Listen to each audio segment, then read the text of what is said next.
As principais etapas da Revolução Francesa. A Revolução Francesa, um período conturbado e com várias etapas, ora marcadamente revolucionárias, ora um pouco mais burguesas, foi um período de extrema relevância. Pôs fim ao absolutismo régio e foi modelo de liberalismo para muitos países. Após o eclodir da Revolução Francesa, em 1789, surgiu um momento fundamental: a redação de uma nova Constituição. Este documento, aprovado em 1791, deu origem a alterações políticas e sociais que passariam a vigorar a partir de então. Deu-se o fim do antigo regime e o início da monarquia constitucional.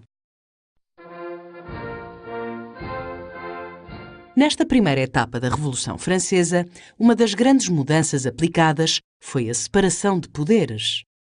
Ficando o poder executivo para o rei, neste caso Luís XVI, o legislativo para uma Assembleia de Deputados eleitos e o judicial para os tribunais.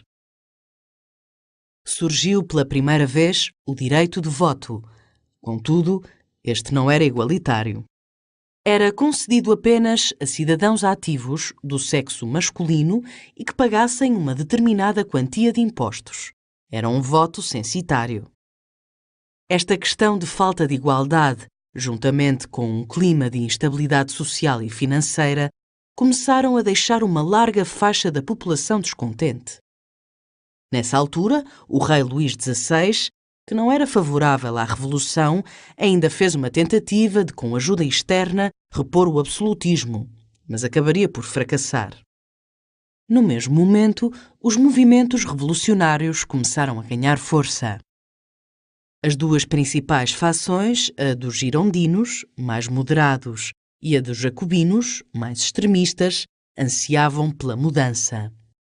Estes últimos conseguiram tomar o poder em 1792 e proclamar a República, pondo fim à monarquia constitucional. França passou a ser governada por uma convenção eleita por sufrágio universal, ou seja, por voto de todos os cidadãos, que em 1793 criou outra Constituição. Nesta fase, o rei Luís XVI e todos os que podiam, de algum modo, ser acusados de traição à pátria ou de oposição à Revolução, foram mortos na guilhotina.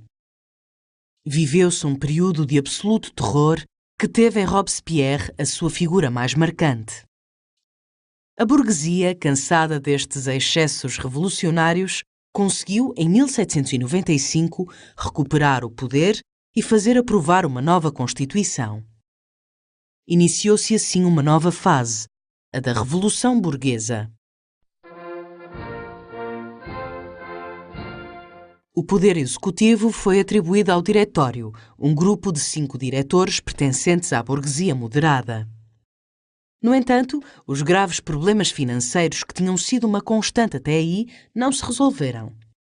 Pelo contrário, agravaram-se e a eles juntou-se ainda o envolvimento de França em vários conflitos, deixando a população genericamente descontente.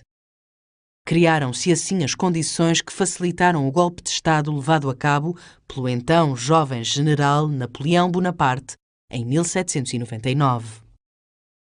Napoleão depôs o Diretório e instaurou o chamado Consulado, dividindo a gestão do país com outros 2 cônsules. Mas em pouco tempo aumentou o seu poder, passando a cônsul vitalício e depois a imperador da França em 1804. Pelas mãos de Napoleão, França modernizou-se e viveu um período de estabilidade e crescimento financeiro. Adepto de uma política expansionista em que pretendia dominar toda a Europa, o imperador envolveu-se em vários conflitos militares. A ambição de domínio de Napoleão havia de ser a razão da sua queda. Em 1815, e após algumas batalhas mal sucedidas, foi definitivamente derrotado em Waterloo. A coligação dos vários países vencedores em Waterloo assinou, em 1815, o Tratado de Paris. A Europa viria então a mergulhar num período de retrocesso e de tentativa de restauração dos regimes absolutistas. Mas era já tarde, pois os ideais revolucionários liberais tinham encontrado espaço para florescerem. Em síntese, a Revolução Francesa teve 3 etapas principais: a monarquia constitucional, a República Popular, Convenção, e a Revolução Burguesa. A primeira etapa, monarquia constitucional, durou apenas 2 anos, entre 1791 e 92, e pôs fim ao antigo regime. Em 1791 foi criada uma Constituição que garantiu a separação de poderes, a defesa dos ideais, liberdade, igualdade e fraternidade, e o voto censitário. Contudo, viviam-se tempos de grande instabilidade. A segunda etapa foi mais revolucionária e ficou conhecida como República Popular ou Convenção, nome dado à Assembleia da época. Nesta fase, os radicais subiram ao poder, o voto passou a ser feito por sufrágio universal e foi preparada uma outra Constituição, a de 1793.